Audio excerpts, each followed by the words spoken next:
திரு சிவபிரியன், உங்களிடமிருந்தே தொடங்குறேன். இது இப்போதைக்கு இருக்கக்கூடிய இந்த நிலையை எப்படி பார்க்கிறது? பிஜேபி கூட கூட்டணிக்கு உறுதி செஞ்சுட்டாங்க ஓபிஎஸும் டிடிவியும். ஏற்கனவே ஒரு விருப்ப தொகுதி பட்டியலை டிடிவி கொடுத்திருந்தாரு. நேத்தைக்கு ஒரு 15 தொகுதிகள் அடங்கிய பட்டியலை ஓபிஎஸ் கொடுத்திருக்கிறாரு. இவர்களுடைய வருகை தற்போது யாருக்கு சாதகம்? பிஜேபிக்கா அல்லது இவங்க 2 பேருக்கா? இல்லை, அது வின்வின் தான் 2 பேருக்குமே. ஏன்னா டிடிவி அவர்களும் சரி, ஓபிஎஸ் அவர்களும் சரி, டிடிவி அவர்களை பார்த்தீங்கன்னா அமமுக கடந்த 2019ஆம் ஆண்டு தேர்தலில் 5% மேலான வாக்குகள் எடுத்திருந்தாங்க. முக்கியமாக பார்த்தீர்கள் என்றால் தென் தமிழகத்தில், அதாவது சிவகங்கை, தேனி, விருதுநகர், மதுரை மற்றும் தூத்துக்குடி, இது ராமநாதபுரம் போன்ற தொகுதிகளில் 1 லட்சத்துக்கும் அதிகமான வாக்குகள் பெற்றிருந்தார்கள். அது அதிமுக வெற்றியை பெரிதளவில் பாதிக்கல. ஏன்னா திமுக கேண்டிடேட்ஸுடைய லீடிங் ரொம்ப அதிகமாக இருந்தது எல்லா இடத்துலையுமே. அந்த ஒரு அதிமுகவோட வாக்குகளை அவங்க எடுத்து நிச்சயமா. ஆனால் ஸோ அப்படி இருந்த பட்சத்தில் 2021ஆம் ஆண்டு தேர்தலில் பார்த்தீங்கன்னா டிடிவியுடைய ஓட் பர்சன்டேஜ் அப்படியே குறையுது. 5.5 கிட்டத்தட்ட 2.43 கிட்டத்தட்ட வருது. பட் நிறைய இடங்களில் அதிமுகவினுடைய வாய்ப்பை அவங்க பறிச்சுட்டாங்க, வெற்றி வாய்ப்பை பறித்திருக்கலாம். ஸோ அப்படி இருக்கும் பொழுது 2021க்கு பிறகு டிடிவி அவர்களுக்கு களமே இல்லை. தேர்தல் அரசியல் செய்வதற்கான ஒரு களமே இல்லாத சூழ்நிலையில் இப்போ அவருக்கு ஒரு நியூ லீஸ் ஆஃப் லைஃப்பை பிஜேபி கொடுத்துருக்காங்க. அதற்கு பிஜேபி பலனாக எதை எதிர்பார்க்கிறார்கள் என்றால், அதாவது முக்குலத்தோர் சமுதாயத்தினுடைய வாக்குகள் அதிமுகவுக்கு கொஞ்சம் அவங்க மேலே அதிருப்தி இருக்கிறதா பிஜேபி நினைக்கிறாங்க. ஸோ அப்படி பிஜேபி அந்த விஷயத்தை நினைக்கும் பொழுது அந்த வாக்குகளை அறுவடை செய்வதற்கான வாய்ப்பு டிடிவி மற்றும் திரு ஓபிஎஸ் அவர்கள் இருவருமே ஒரே சமூகத்தை சார்ந்தவர்கள். ஸோ அந்த சமூகத்திற்கு அதிமுக மீது ஒரு அதிருப்தி இருக்கிறது என்று பாஜக நினைக்கிறது. அந்த அதிருப்திகளை நம்ம பல இடங்களில் பார்த்துருக்கோம். சின்ன சின்ன விதத்தில், பெரிய அதிருப்தி, ஒரு போராட்டம் அந்த மாதிரிலாம் இல்லை, சின்ன சின்ன விதத்தில் அது மேனிஃபெஸ்ட் ஆகிருக்கிறது நம்ம பார்த்துருக்கோம். ஸோ அப்படி இருக்கும் பொழுது இவங்க 2 பேருக்கும் ஒரு நியூ லீஸ் ஆஃப் லைஃப் கொடுக்குறாங்க. அதற்கு பிரதிபலனா பாஜக இவங்களோட இன்ஃப்ளூயன்ஸில் இருக்கக்கூடிய ஓட்ஸு இவங்களை வச்சு அந்த முக்குலத்தோர் சமுதாயத்தினுடைய வாக்குகளை ஓரளவுக்கு நாம வாங்க முடியும் அப்படின்னு பாஜக நினைக்கிறாங்க. இது சரி. அப்படி பாஜக நினைக்கிறாங்க அப்படின்னா பலனை அறுவடை செய்ய போவது பாஜகவை தானே இருக்கும். அதை எப்படி வின்-வின் சிச்சுவேஷனா பார்க்க முடியும்? கண்டிப்பாங்க. டிடிவி தினகரன் அவர்களை கடந்த தேர்தலில் 2019 அவர் ஒரு ஸ்டாண்ட் எடுத்து யாரோடையும் கூட்டணி இல்லைன்னு போனாரு. அதன் பிறகு அவர் எதிர்பார்த்த அளவுக்கு வெற்றி கிடைக்கல. 21ல் அதிமுக கூட்டணியோடு சேர வேண்டும் என்று எல்லாருமே ஆசைப்பட்டாங்க. பிஜேபி அதற்கான முயற்சிகளை எடுத்தது. அன்றைக்கு முதலமைச்சராக இருந்த திரு எடப்பாடி பழனிசாமி அவர்கள் அதற்கு முட்டுக்கட்டை போட்டார். நிச்சயமாக அவர்களை சேர்த்துக்கொள்ள மாட்டோம் என்று சொன்னார். பிஜேபி அதற்கு அடிபணிய வேண்டிய கட்டாயம் ஏற்பட்டது. அதன் பிறகு அவர் அரசியலில் தனித்து விடப்பட்டார். ஸோ இப்போ அவருக்கு ஒரு நியூ லீஸ் ஆஃப் லைஃப் தானே இது. யாரோ ஒருத்தர் கூட்டணியில சேர்க்கிறாங்க, அவங்களுக்கு ஒரு 2 சீட்டு வரப்போது, 3 சீட்டோ இல்லை 4 சீட்டோ கொடுக்க போறாங்க. ஓபிஎஸ் அவர்களை எடுத்துக்கொண்டீர்கள் என்றால் 2022ஆம் ஆண்டுக்கு பிறகு அவருக்கு பொலிட்டிக்கல் ஸ்டாக்கே கிடையாது. அவர் பார்த்தீங்கன்னா இரட்டை இலையை நாங்க எடுப்போம்னு சொல்றாரு. அவர்கிட்ட எவ்வளவு எம்எல்ஏஸ் இருக்காங்க, கட்சி தொண்டர்கள் இருக்கிறாங்கன்னு சொல்றாரு. கட்சி தொண்டர்கள் இருப்பதற்கு அளவுகோல் என்ன? இது போன்ற 414 பேர் விருப்ப மனு தாக்கல் பண்ணிருக்காங்களே, அதை ஒரு சிக்னிஃபிகண்டா பார்க்க கூடாது சார். 414 பேர் விருப்ப மனு தாக்கல் பண்றது யார் வேணாலும் பண்ணலாம் சார். அதற்கு அந்த 414 பேரும் என்ன பார்ட்டி ஃபங்க்ஷனரிஸா அதெல்லாம் நீங்க பார்க்கணும்ல. நீங்க ஒட்டுமொத்தமாக எனக்கு தொண்டர்களின் பலம் இருக்கிறதுன்னு யார் வேணாலும் சொல்லலாம். அதை நீங்க எப்படி நிரூபிப்பீங்க? ஸோ இப்போ நீங்க 2017ஆம் ஆண்டு ஓபிஎஸ் அவர்கள் என்ன சொல்லி எலெக்ஷன் கமிஷன் கிட்ட போனாரு? எனக்கு 11 எம்எல்ஏக்கள் சப்போர்ட் இருக்குது அப்படின்னு போனாரு. இப்ப அவர் ஏன் போகல?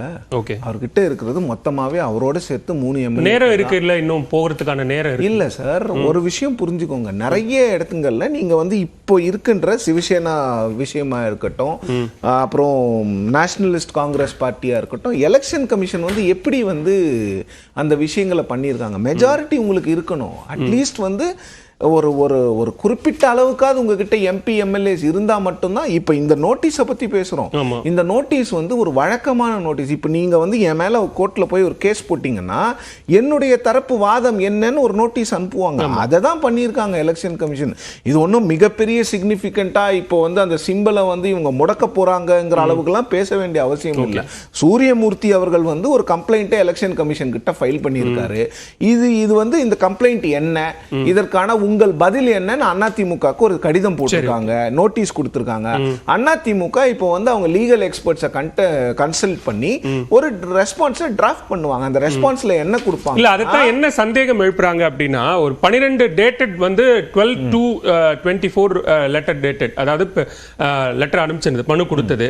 அது 7ஆம் தேதி எலெக்ஷன் கமிஷன்ல இருந்து இதுவாகுது. சோ வரக்கூடிய தேதி அப்படிங்கிறது பாக்குறாங்க. இதை பார்த்துட்டு என்ன சொல்றாங்கன்னா, கூட்டணி இங்க வந்து உறுதி ஆயிடுச்சு, டிடிவி ஓபிஎஸ் லாக் ஆயிடுச்சு, அதன் பிறகாகத்தான் இந்த விஷயம் வெளியில வருது.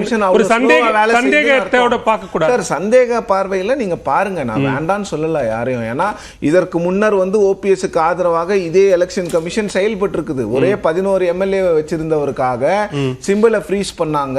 அப்புறம் அவர் வந்து கட்சியை இணைச்ச பிறகு அதே ஓபிஎஸ் இபிஎஸ்க்கு அதே சிம்பிளை எடுத்து கொடுத்தாங்க தினகரனுக்கு எதிராக. இதெல்லாம் எலெக்ஷன் கமிஷன் பண்ணியிருக்காங்க. நான் எலெக்ஷன் கமிஷன் ஒன்றும் ஒரு அன்பயஸ்ட் பாடின்லாம் சொல்ல வரல. பட் இந்த விஷயத்துல ஒரு லெட்டர் போகுது, அந்த லெட்டருக்கு வந்து ப்ராசஸ் பண்ண நேரம் எடுக்கிறாங்க. இப்போ வந்து ஒரு சிம்பிளை ஃப்ரீஸ் பண்றதுக்கு வந்து நேரம் ரொம்ப குறைவா இருக்கு. இப்போ 2 வாரம் டைம் கொடுத்திருக்காங்க. இவங்க அதை எக்ஸ்டெண்ட் பண்ணி கேட்டா என்ன பண்ண போறாங்க? சோ இது வந்து ஒரே ஒரு விஷயம் ப்ரொசீஜர் தான், நார்மல் ப்ரொசீஜர். இப்போ அதிமுக அதுக்கான ரெஸ்பான்ஸை டிராஃப்ட் பண்ணுவாங்க. எங்க கிட்ட இவ்வளவு எம்எல்ஏஸ் இருக்காங்க, இப்போ லோக்சபா எம்பிஸ் அவங்க கிட்ட இல்ல, இவ்வளவு எம்எல்ஏஸ் இருக்காங்க, இவ்வளவு மாவட்ட செயலாளர்கள் எங்க கிட்ட இருக்காங்க. அதுவும் இல்லாம இந்த பொதுக்குழு வந்து உச்சநீதிமன்றமே இந்த அவங்க சூரியமூர்த்தி போன விஷயத்துல அவங்க கேட்ட விஷயத்துல ஒரு விஷயம் என்ன அப்படின்னா, டிஸ்பியூட் சம்பந்தமான கேசஸ் இன்னும் உரிமையியல் நீதிமன்றங்கள்ல நிலுவையில் இருக்கு, அது முடியல, 2016ல இருந்து இருக்கு. இல்ல அதுதான் அந்த வழக்குகள் முடியாததுனால சின்னத்தை கொடுக்க கூடாது அப்படின்னு கேக்குறாங்க. கிட்டத்தட்ட தேர்தல் ஆணையமும் கூட இதை உறுதி செய்யும் போது எடப்பாடி பழனிசாமி தரப்புக்கு எல்லா அதிகாரத்தையும் கொடுக்கிற போது அவங்க சொன்னது என்ன அப்படின்னா, இட்ஸ் சப்ஜெக்ட் டு ஃபைனல் தானே. அப்ப இப்போ எலெக்ஷன் கமிஷன் என்ன சொல்லியிருக்கு? எடப்பாடி பழனிசாமி அவர்கள் தான் பொதுச் செயலாளர், சின்னம் அவருக்கு தான் சொன்னது யாரு? அதே எலெக்ஷன் கமிஷன்.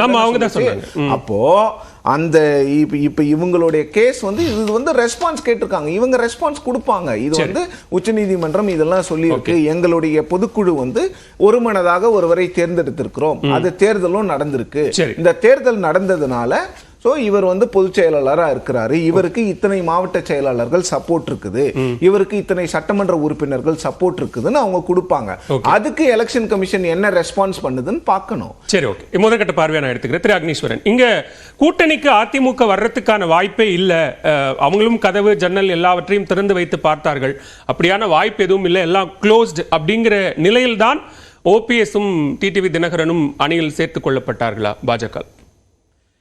இல்ல, அது அவங்களுடைய திட்டம் அதுதானே.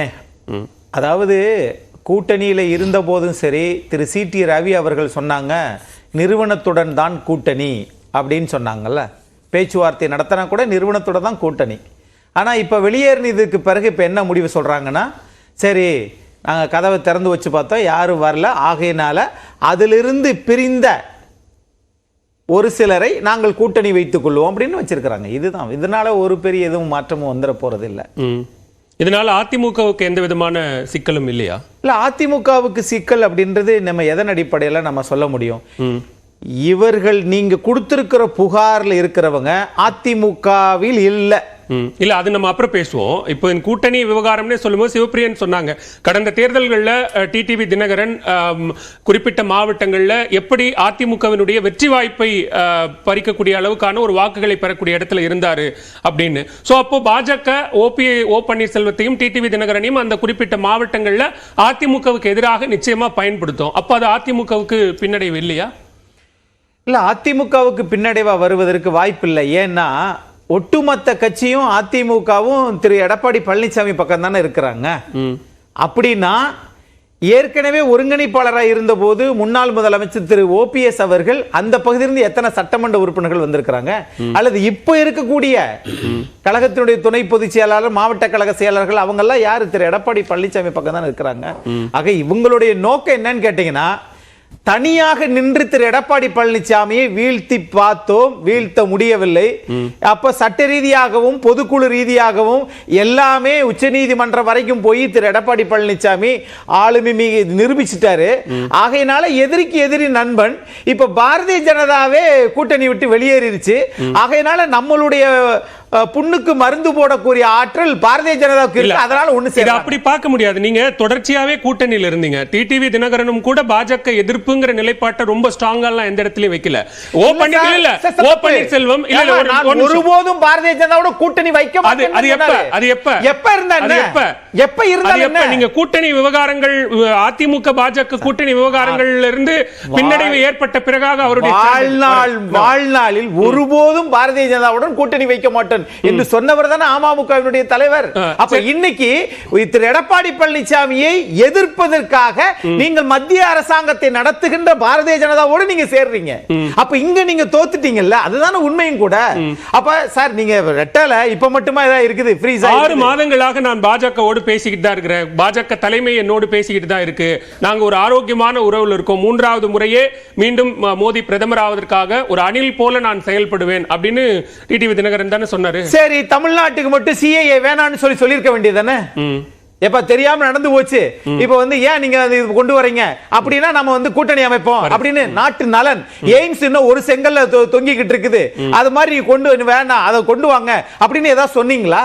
அப்போ உங்களுடைய நலன் என்பது அரசியலை மக்களுக்கு நல்லது செய்யறதை தாண்டி நீங்கள் நீட்டிப்பு தன்மைக்காக இன்னைக்கு பாரதிய ஜனதாவோடு சேர்றீங்க. அது வெற்றி வாய்ப்பை தருமான்றது மக்கள் கையில தான் இருக்குது. அவர் குறுக்கிட விரும்பினாரு. அவருக்கு ஒரு பதில் நான் உங்களுக்கு வரேன். அவர் குறுக்கிட விரும்பினாரு. அவர் பாயிண்ட் வாங்கிட்டு நான் உங்களுக்கு தான் வர போறேன். குறுக்கிட பண்ணலன்னு சொல்லல. உங்களுடைய முதற்கட்ட பார்வையை நான் இன்னும் வாங்கல திரு சுப்ரத்னம். அவர் சொன்னதுக்கு பதில் சொல்றாரு. நான் வாங்கிட்டு உங்ககிட்ட தான் வரேன். Serious allegation. எஸ், நான் வரேன் தான் சொல்றேன். இல்ல 416 பேர் கட்டிருக்காங்கன்னா அவங்க நிர்வாகிகள். நீங்க தான் பதில் சொல்லணும். அதுக்கு நீங்க தான் பதில் சொல்லணும். நீங்க தான் ரெப்ரசன்டேஷன். நான் வரேன். சுருக்கமா சொல்லிருங்க. அக்னீஸ்வரன் சார் சொன்னாரு சிஏஏவை தினகரன் அவர்கள் தமிழ்நாட்டுக்கு மட்டும் விலக்கு வாங்கலான்னு. நல்ல பாயிண்ட். இந்த சிஏஏக்கு இவங்க ஓட்டு போடாம இருந்திருந்தா 2019 ராஜ்யசபால அது பாஸே ஆயிருக்காது. ஒரு விஷயம். இன்னொன்னு, டிடிவி தினகரன் அவர்கள் 2020 முதலே பாஜகவோடு தொடர்பில் இருக்கிறார். அவரே வெளிப்படையாக சொல்லியிருக்கிறார். நம்ம நண்பர்கள் நம்ம 2 பேரையும் அதிமுகவையும் டிடிவி அவர்களையும் இணைக்கணும்னு 2020-21 முயற்சி.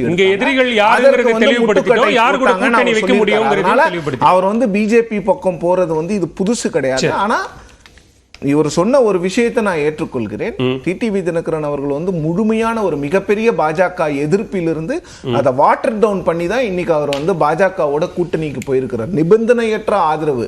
பாஜகவோட கூட்டணியே வைக்க மாட்டேன்னு சொன்னவர் இன்னைக்கு நிபந்தனையற்ற ஆதரவு அளவிற்கு போகிறதுக்கு காரணம் என்னன்னா, அவர் எதிர்பார்த்த அளவுக்கு அவர்கிட்ட மக்கள் கிட்ட செல்வாக்கு அவரால் நிரூபிக்க முடியல அப்படிங்கிறது. திரு சுப்ரத்னம்.